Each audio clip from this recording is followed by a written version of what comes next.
Hi, Brian Skelly from Ravis Mortgage here. Today I'm talking about some of the recent updates by Fannie Mae that's affecting second home rates and also condominium purchases.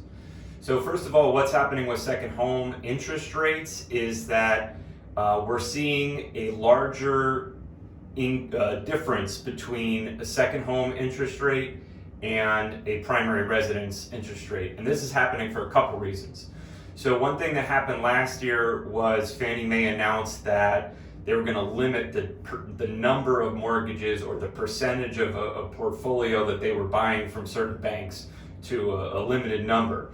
So we saw in 2021 a number of banks that we work with increase their second home rates, not necessarily because there was an adjuster to the rate, but just because some banks didn't want to do too many of these second home loans, and so some banks increased the rates. Now what happened recently, just a few weeks ago, is they actually added a formal adjuster. In the industry we call it a loan level price adjustment. But in English what that means is that there's an actual adjustment to the rate based on the amount of the down payment and the fact that it's a second home. So this is similar to an adjuster for credit score or an adjuster for down payment. Now there's a second home adjuster, which wasn't there before. So the same way that somebody with a lower credit score is going to pay a higher rate, it's also true now that because of this adjuster, most of the banks that are selling the loans to Fannie Mae, they're going to have this adjuster included in the pricing, which determines the rate, and so second home rates are going to be higher. How much higher, you may be wondering? Well, it depends on the amount of the down payment. This is a rough rule of thumb, but typically if you're doing 25% down, we're seeing maybe about 0.5% higher rate because it's a second home instead of a primary residence, and maybe a little bit more than that if you're doing 20% down, and more than that even so if you're doing 10% down. So it does depend. That's really just a rough rule of thumb. One of the things people will be able to do is pay more points. So instead of taking a higher rate, some second home buyers may find themselves wanting to pay more points in order to not have a higher rate now because it's a second home. And even though the jumbo lenders are not really selling their loans to Fannie Mae, we are seeing some of the jumbo investors and banks that do the jumbo loans kind of following suit. So long story short, we're seeing higher rates on second homes than previously. I don't think this is really going to stop a lot of people from buying second homes, but it's something to be aware of. All right, next up is condos. So there's a couple recent changes to the condo requirements that are kind of a big deal. Sometimes. So what's happened, traditionally what happens is when you get a mortgage on a condo, the lender that's doing that loan has to send a condo questionnaire form over to the management company. And there's two different versions. There's the limited review, which is less questions, and then there's the full review, which is more questions. But what happened recently, just in the last few weeks, or maybe it was about a month ago or so, Fannie Mae and Freddie Mac are now requiring an additional addendum to the condo questionnaire. In other words, the mortgage lender is now required to ask more questions about that condo complex. Now, some of these new questions include, when was the last time the condo was inspected by an architect or an inspector?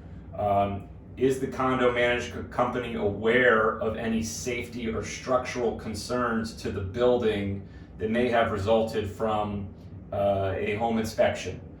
Are there any special assessments? We weren't actually asking some of these questions before. These are new. And if there are special assessments, what are they for? Does the place need a new roof? Does it need a new driveway? How much is it going to cost? What's the plan to replace this? It also asks questions now that weren't there before about, is there deferred maintenance? So are there repairs that need to be made that you haven't been able to make yet? And if there are, what's the plan for taking care of these? So a lot of the condos, nobody's really going to notice. It's going to be fine.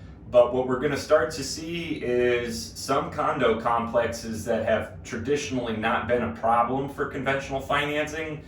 There could be some more stuff that pops up during the mortgage process that we may need to deal with.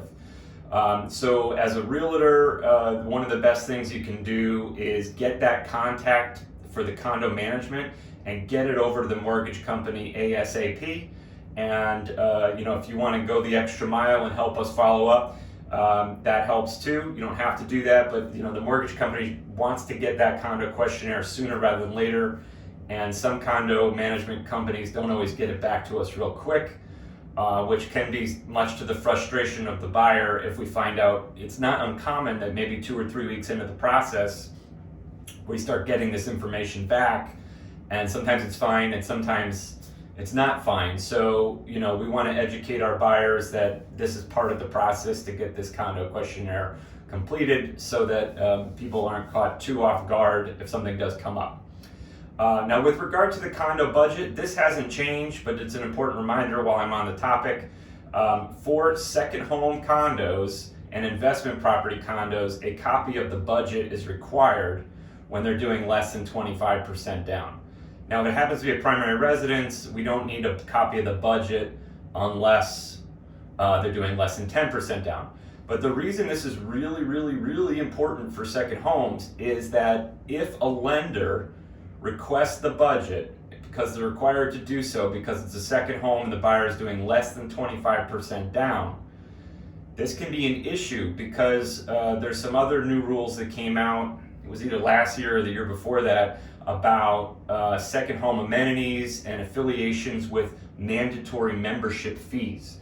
So particularly in second home communities where some of these condos have resort type amenities, if the condo complex is like sharing a pool with a hotel, or if there's mandatory memberships in like a health club or a spa or a golf course or any of these types of things, that doesn't necessarily come up on the condo questionnaire, but it definitely can come up on the budget.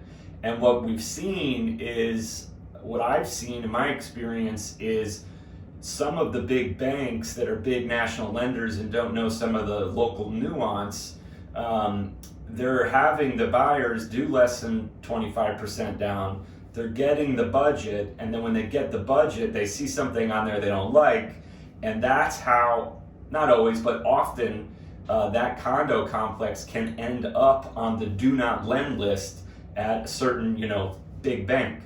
And I've actually been successful in getting the business and closing those loans when sometimes those buyers, they go to that certain big bank and say, oh, I can't get a loan in this condo complex.